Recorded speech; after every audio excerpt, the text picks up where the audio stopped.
እቲ ታሪክ ክጅምር ኣብ 1760 ዓመተ ምህረት ኣብ ዓዲ እንግሊዝ ሊቨርፑል ከተማ ባርናባስ ዝተባህለ ሰብ ናይ ቤተሰቡ ታሪክ ክትርኽ ንሰምዕ። ባርናባስ ወዲ 10 ዓመት ከሎ ምስ ቤተሰቡ ናብ ሓንቲ ንእሽተይ ከተማ ብምኻድ ኣብቲ ግዜቲ ዓቢ ዝበሃል ናይ ዓሳ ፋብሪካ ቤተሰቡ ይኸፍቱ። በቲ ስራሕ ብዙሕ ከትርፉ ብምኽኣሎም እታ ከተማ ብናይ ቤተሰቡ ሽም ኮሊንስ ፓርክ ተፀውዐት። ቤተሰቡ እውን ዓቢ ገዛ ገዚኦም ኣብታ ከተማ ናብርኦም ቀጸሉ። ባርናባስ ዕድሚኡ ምስ ወሰኸ ኤንጅል ምስ ትበሃል ካብ ቁልዕነቱ ምስ ዝፈልጣ ናይ ገዝኦም ሰራሕተኛ ብሕቡእ ርክብ ይጅምር። ኣንጀል ድማ ርክቦም በስ ጥራሕ ከብክዕ ከምዘይደልን ንሳ ከም ተፍቅሮ ነጊራ ንሱ እውን ኣብኣ ዘለዎ ፍቕሪ ንክገልጸላ ትሓቶ። ባርናባስ ግን ብትሕትና ክሕስዋ ከምዘይደልን ከም ናታ ዓይነት ስምዒት ከምዘይስማዕ ይገልጸላ። ድሕሪዚ ኣንጀሊ ሓደገኛ ጠንቋሊት ከም ዝኾነት ንርዳእ። ንባርናባስ ሕና ክትፈዲ ከዓ ንቤተሰቡ ትረግሞ እሞ ኣቦኡን ኣዲኡን ብዘይተሓሰበ ሓደጋ ይሞቱ። ባርናባስ ድማ ንሞት ስድሩ ሓደ ተንኮል ከም ዘሎ ተረዲኡ ከጻሪ ጀመረ። ኣብታ ሰሙን እቲኣ ባርናባስ ጆሲክ ምስ ትበሃል ይላለሞ ኣሙቕ ፍቕሪ ይወድቕ። እዚ ብዙሕ ዘሕረቐ ኣንጀሊ ንጆሲካ ካብ ናሕሲ ፀዲፋ ነብሳ ክትቀትል ትረግማ። ባርናባስ ድማ ብጆሲካ ልቡ ተሰይሩ ንነብሱ እውን ካብቲ ናሕሲ ፀዲፉ ነብሳ ቅትለት ክፍጽም ምስ ፈተነ ኣንጀሊ ኣብ መንጎኣትያ ናብ ቫምፓየር ከም ዝቕየርን ንኸይመውት ገበረት። በዚ ከዓ ንዘለኣለም ብሓዘን ንኽሳቐፍ ፈረደቶ። ቫምፓየር ከም ዝኾነ ነቶም ነበርቲ ኮሊንስ ፓርክ ምስ ነገረት እቲ ህዝቢ ተሓባቢሩ ናብኡ ብምምጻእ ኣብ ናይ ሬሳ ሳንዱቕ የእትዎ። ብነዊሕ ሰንሰለት ኣሲሮም ድማ ቀበርዎ።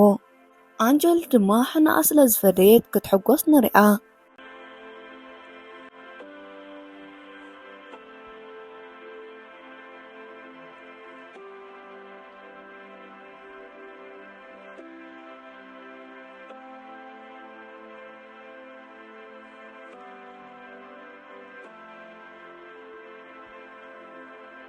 ድሕሪዚ 200 ዓመት ብ1972 ዓመተ ምህረት ሓንቲ መንእሰይ ብባቡር እንዳኸደት ንዕዘብ። ትኸዶ ዘላ ናብ ኮሊ ፓርክ ከተማ ክኸውን ከሎ ኣብኡ ኣብ ሓደ ገዛ ከም ሰራሕተኛ ክትሰርሕ ስራሕ ከም ዝረኸበት ንርዳእ። ንስርሓ ዝኸውን ቃለ መጠይቕ እናተለማመደት ኣብቲ ባቡር ዝተተክዐ ምልክታ ትርኢ እሞ ሽማ ኣብቲ ምልክታ ብዘሎ ጽሑፍ ቪክቶርያ ዊንተር ኢላ ንነብሳ ሰየመት። ብእግራ እንዳኸደት ከላ ብጥቓ ክልተ ፖላይስ ክሓልፉ ከለዉ ፈሪሓ ቀባሕባሕ በለት። ዘፋንዋ ሰባት ረኺባ ብመኪና እንዳኸደት ከላ ናብቲ ከተማ ከመይ ጌራ ከም ዝመፀት ይሓትዋ። ንሳ ከዓ ናብ መሓዛኣ ከም ዝመፀት ነገረቶም። ናይ ቪክቶርያ መልክዕን እታ ናይ ቅድም ናይ ባርናባስ ኣፍቃሪትን ሓደ ከም ዝኾነ ንርዳእ። ቪክቶርያ ዝረኸበቶ ስራሕ ኣብቲ ናይ ባርናባስ ናይ ቀደም ገዛ ከም ዝኾነ ንርዳእ። እቲ ዓብዪ ኮሊስ ገዛ እቲ ቀደም ዝነበሮ ጽባቐ ስኢኑ ጽቡቕ ምክንኻን ከምዘይተገበረሉ ንርዳእ። ቪክቶርያ ሰራሕተኛ ገዛ ተቐቢላ ንውሽጢ ምስ ኣተወታ በቲ ናይቲ ገዛ ዕብየትን ጥንታውነቱን ቪክቶርያ ክትግረም ጀመረት። ኣብቲ ገዛ ዝተሰቐለ ስእሊ ናይ ባርናባስ እናረኣየት ከላ በዓልቲ ገዛ ኤልሳቤድ መፅያ ቃለ መሕትት ድሕሪ ምግባራ ነቶም 7 ናይቲ ቤተሰብ ኣባላት ትዝርዝረላ። ንሶም ከዓ ወዳ ካሮኔሞ፣ ሓዋ ሮሚር፣ ወዲ ሓዋ ዴቪድ፣ ዶክተር ሃትማን ባዕላን ኣብቲ ገዛ ዘለው 2 ሰራሕተኛታትን እዮም። ዴቪድ ወዲ 8 ዓመት ቆልዓ ኮይኑ ቪክቶርያ ቀንዲ ስርሓ ንዕኡ ንምክንኻን ከም ዝኾነ ገለጸትላ። ቪክቶርያ ብዛዕባ ኣዲ ዴቪድ ምስ ሓተተታ ቅድሚ 3 ዓመት ኣብ ባሕሪ ጥሒላ ከም ዝሞተትን ብድሕሪኡ ዴቪድ ብውሽጡ እናተረበሸ ከም ዝመፀ ነገረታ።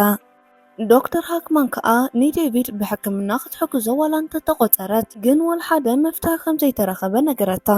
ዴቪድ ድማ ነታ ዝሞተት ኣድዩ ከም ዝሪኣ ይነግሮም ከም ዝኾነ ገለጸትላ። ንምሸቱ ጓል ኤልዛቤት ካሎሪ ሮጀርን ዶክተር ሃክማንን ድራር ንምብላዕ ተረኸቡ። ዴቪድ ድማ መንፈስ ዝመስል ክዳን ተኸዲኑ መፂኡ ንቪክቶርያ ከሰንብዳ ምስ ፈተነ ኤልዛቤት ተቋየቆቶ። ቪክቶርያ ግን ንዴቪድ ጽቡቕ ነገር ተርእዮ እሞ ንሳ እውን ብመንፈስ ከም ተኣምን ነገረቶ። ኣብታ ምሸትኣ ቪክቶርያ ክዳና እናዓረየት ከላ ዴቪድ ኣንሶላ ተኸዲኑ ከም መንፈስ ኮይኑ ይመጣ። እናተፀጋዓቶ ምስ መፀት ግን ዴቪድ ከምዘይኮነ ትርዳእ እሞ እቲ ኣንሶላ ምስ ገንጸለቶ ድማ እታ ናይ ቀደም ናይ ባርናባስ ኣፍቃሪት መንፈስ ከም ዝኾነ ንርኢ። ንቪክቶርያ ከዓ ይመጽእ ኣሎ ምስ በለታ ንነብሳ ናብቲ ሳንዱቕ ደርበየት። ኣብታ ምሸትኣ ናይ ኮንስትራክሽን ሰራሕተኛታት ኳዕቲ ኣብ ዝፍጽሙሉ እዋን ብሰንሰለት ዝተኣሰረ ናይ ሬሳ ሳንዱቕ ይረኽቡ እሞ ክፍትሽዎ ይውስኑ። ምስ ከፈትዎ ድማ ባርናባስ ካብቲ ሳንዱቕ ይወፅእ እሞ ንኹሎም ነኺሱ ደሞም ሰቲ ይቆትሎም። ነብሱ ጽቡቕ ገይሩ ምስ ፈለጠ ኸዓ ኣብ ዙርኡ ዘሎ ኩሉ ነገር ከም ዝተቐየረ የስተውዕል። ብኸምዚ ዋላ ኮይኑ ናብ ናይ ቀደም ገዝኡ የምርሕ እሞ ነቲ ናይቲ ገዛ ዋርድያ ዝነበረ ዊሊ ዝተፈላለዩ ሕቶታት ሓቲትዎ። ካብ ዝቕበር 200 ዓመት ከም ዝኾኑን 4 ዝኾኑ ቤተሰብ ኮሊን ሕጂ እውን ከም ዘለዉ ይርዳእ። ንዊሊ ድማ ነቲ ኣመሓዳሪት ናይቲ ገዛ ኤልሳቤት ከራኽቦ ነጊርዎ ናብ ውሽጢ ኣተወ። ምስ ኣተወ ካሎሪን ዴቪድን ይረኽቦ እሞ ዴቪድ ድማ ባርናባስ ምስቲ ኣብ ገዝኦም ዘሎ ስእሊ ከም ዝመሳሰል ኣስተውዓለ። እንዳዕለሉ ከለዉ ኤልሳቤት ትመጽእ እሞ ንኽፀራርቡ ሒዛ ተኸደት። መንነቱ ምስ ነገራ ኣብቲ ገዛ ይነብር ከም ዝነበረን ናይቲ ገዛ ሕድሕድ ምስጢር ከም ዝፈልጥን ይነግራ። ንኽትኣምኖ ድማ ናይቲ ገዛ ሓደ ምስጢራዊ ገዛ ምስ ከፈቶ ኤልሳቤት ክዳውንታ ተቐምጠሉ ክላስ ከም ዝኾነ ይርዳእ።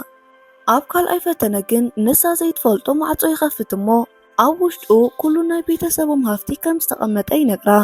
ቀፂሉ ባርናባስ ኣካልቲ ቤተሰብ ክኸውን ከም ዝደልን ከም ዘይጎድኦምን ይገልጸላ። ናይቲ ቤተሰብ ናይ መጀመርያ ክብሪ እውን ከም ዝመልስ ድሕሪ ምንጋሩ ኤልሳቤጥ እውን ብሓሳቡ ተሰማምዐት። ግን እዚ ኩሉ ነገር ኣብ መንጎ ክልቲኦም ምስጢር ኮይኑ ክጸንሕ ትነግሮ። ብድሕሪ እዚ ባርናባስ ምስቶም ዝተረፉ ናይታ ቤተሰብ ኣባላት ይላለ። መብዛሕትኦም ፍልይ ብዝበለ ጠባዩ ድንግርግር ክብሉ ጀመሩ። ኣብ መንጎ ከዓ ቪክቶርያ ናብቲ ክላስ ኣተወት እሞ ባርናባስ ንዶሴክ ስለትመስል ይድነቕ። ንቪክቶርያ ድሕሪ ምልላዩ ከዓ ንኤልሳቤጥ ናብ ፋብሪክኦም ንኽትወስዶ ይነግራ። ኣብ ደገ ከዓ እታ ናይ ገዛ ሰራሕተኛን ጠንቋሊትን ኣንጀሊ ንሪኣ። ሕጂ መፀዊዓ ኤንጂ ከም ዝኾነን ብሽማ ኣብ ናይ ዕሹግ ምግቢ ትካል ከም ዘለዋ ንርዳእ። ኤንጂ ኣብቲ ጫካ ብዛዕባ ዘጋጠመ ነገር ምስ ሰምዐት ባርናባስ ከም ዝወፀ ተረድአት። በዚ ከዓ ክትረኽቦ ናብ ገዝኡ ኸደት። ባርናባስ ድማ ብሕርቃን መንነታ ንህዝቢ ከም ዝዛረብ ምስ ፈከረ ኤንጂ ግን በዚ ግዜ እዚ ወላ ሓደ ከምዚ ዓይነት ነገር ከም ዘይኣምንን ንሳብቲ ሕብረተሰብ ውሽጢ ጉንን ሽም ከም ዘለዋ ነገረቶ። ብሕርቃን ከጥቃዓ ምስ ፈተነ ብናይ ፀሓይ ብርሃን ተጠቂማ ኣካሉ ቁሰለቶ።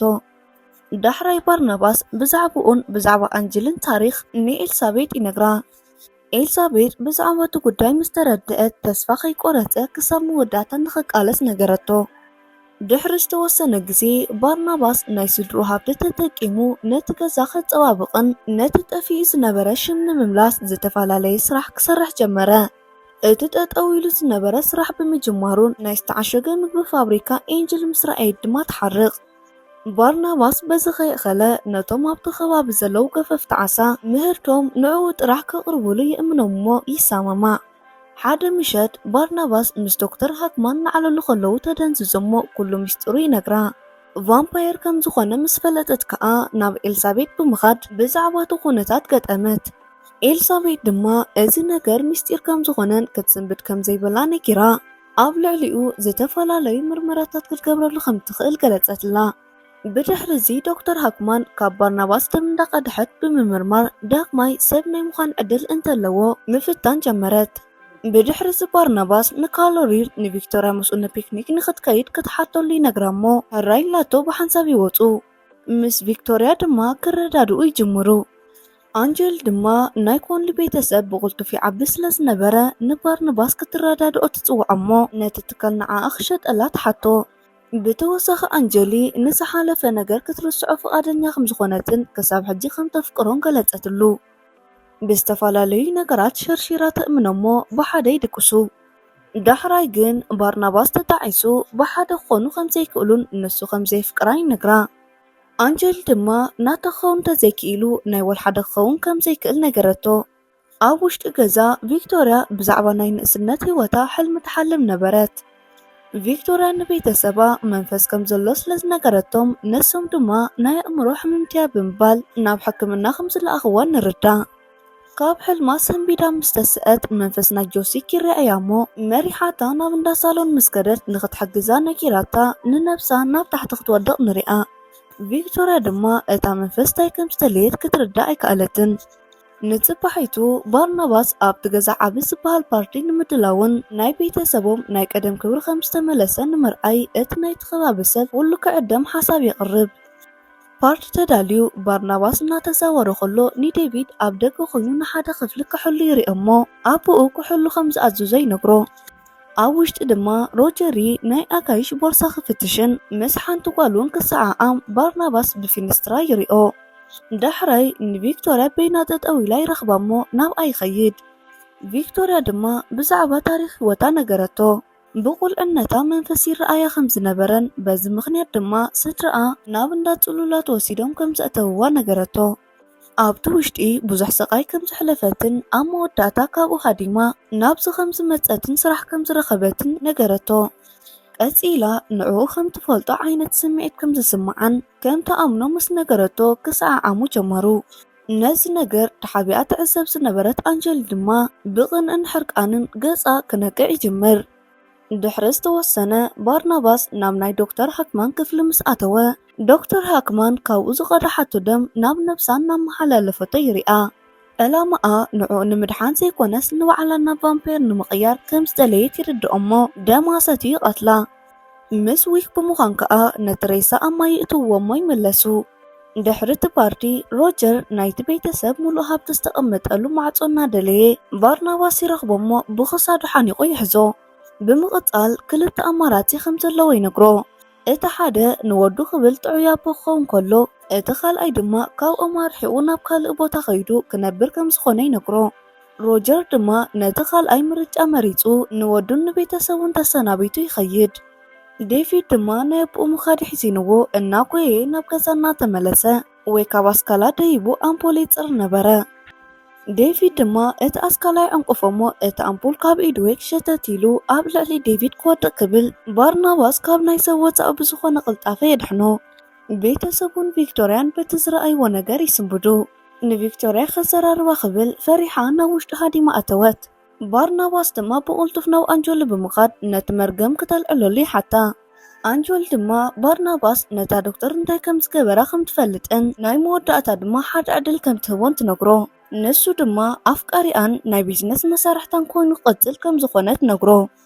ባርናባስ ከዓ በዚ ዘቕረበቶ ፍጹም ከም ዘይሰማዕ ነጊርዋ ክኸይድ ክብል ነቲ ሽሑራ ተጠቂማ ብሰንሰለት ድሕሪ ምእሳራ ኣብ ሳንዱቕ ናይ ሬሳ እትያ ኣብ ናይ ቤተሰብ መቓብር ነቲ ሳንዱቕ ኣቐመጠቶ።